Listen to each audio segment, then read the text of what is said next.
আজকে আমাদের বাসায় একটা ইফতার পার্টির আয়োজন আছে।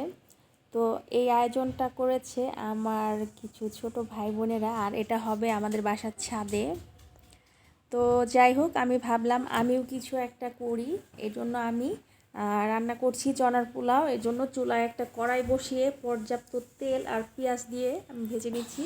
সাথে দিয়ে দিলাম টমেটো আর ছোট আলু। আমি ছোট ছোট করে কেটে দিয়ে একটু ভেজে নেব। এরপর আমি এটার মধ্যে দিয়ে দিব পরিমাণ মতো লবণ। এই তো লবণটা দিয়ে দিলাম।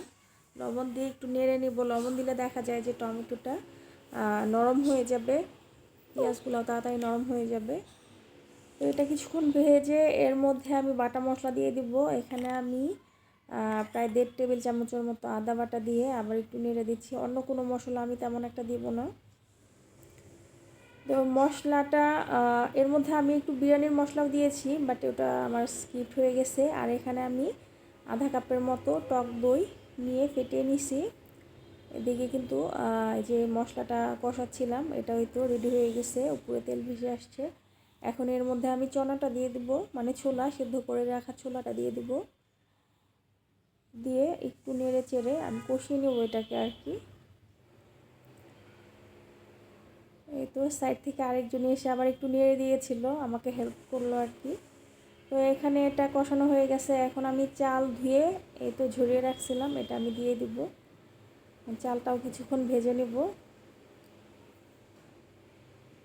চালটা ভালো করে ভেজে, মানে খুব ভালো করেই ভাজতে হবে। ভালো করে ভেজে মানে যখন এটা একটু ঝরঝরে হয়ে আসবে তখন এর মধ্যে আমি ফুটন্ত পানি দিয়ে দিব। চাল যতটা তার ডাবল পানি দিব।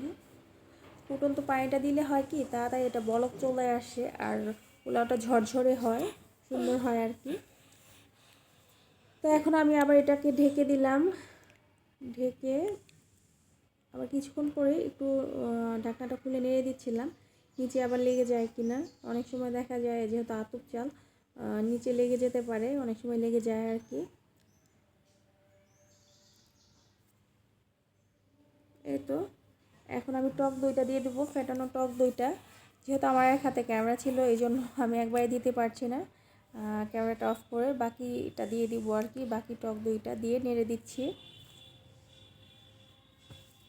তো এটা এখন বলক উঠে গেছে যেহেতু, এখন আমি এর মধ্যে কয়েকটা কাঁচামরিচ ফালি করে রেখেছিলাম দিয়ে দিলাম। দিয়ে আমি আবারও ঢেকে দিলাম।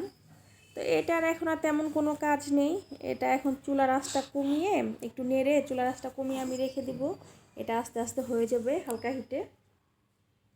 আবার একটু নেড়ে দিলাম যাতে নিচে লেগে না যায়। নিচে লেগে গেলে দেখা যায় যে একটা বাজে স্মেল এসে যায় খাবারের মধ্যে, মানে নিচে পুড়ে গেলে।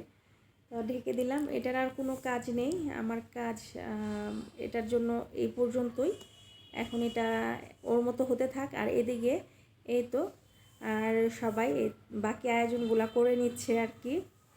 তরমুজ কেটেছে, এই তো পেঁয়াজু, খেজুর, তারপরে এই তো একটা কেক বানিয়েছে আমার এক ছোট বোন, খুবই সুন্দর করে কেকটা বানিয়েছে। নুডলস আছে, লাস্সি, তারপরে স্যান্ডউইচ, অনেক আয়োজন করেছিল সবাই মিলে। আমার বাসার ছোট ভাই বোনেরা এই আয়োজনটা করেছিল। কেমন হয়েছিল অবশ্যই কমেন্ট করে জানাবেন। আর